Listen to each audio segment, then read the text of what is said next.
Children, obey your parents in the Lord, for this is right. Honor thy father and mother, which is the first commandment with promise, that it may be well with thee, and thou mayest live long on the earth. And ye fathers, provoke not your children to wrath, but bring them up in the nurture and admonition of the Lord. Servants, be obedient to them that are your masters according to the flesh, with fear and trembling, and singleness of your heart, as unto Christ, not with eye service as men pleasers, but as the servants of Christ, doing the will of God from the heart, with good will, doing service as the Lord, and not to men, knowing that whosoever or whatsoever good thing any man doeth, the same shall he receive of the Lord, whether he be bond or free. And ye masters, do the same things unto them, forbearing, threatening, knowing that your master also is in heaven, neither is there respect of persons with him. Finally, my brethren, be strong in the Lord, and in the power of his might. Put on the whole armor of God, that ye may be able to stand against the wiles of the devil.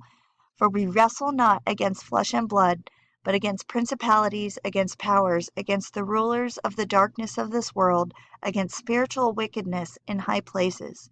Wherefore, take unto you the whole armor of God, that ye may be able to withstand in the evil day, and having done all to stand. Stand therefore, having your loins girt about with truth, and having on the breastplate of righteousness, and your feet shod with the preparation of the gospel of peace. Above all, taking the shield of faith, wherewith ye shall be able to quench all the fiery darts of the wicked, and take the helmet of salvation and the sword of the Spirit, which is the word of God. Praying always with all prayer and supplication in the Spirit, and watching thereunto with all perseverance and supplication for all saints, and for me, that utterance may be given unto me, that I may open my mouth boldly to make known the mystery of the gospel, for which I am an ambassador in bonds, that therein I may speak boldly as I ought to speak. But that ye also may know my affairs, and how I do, Tychius,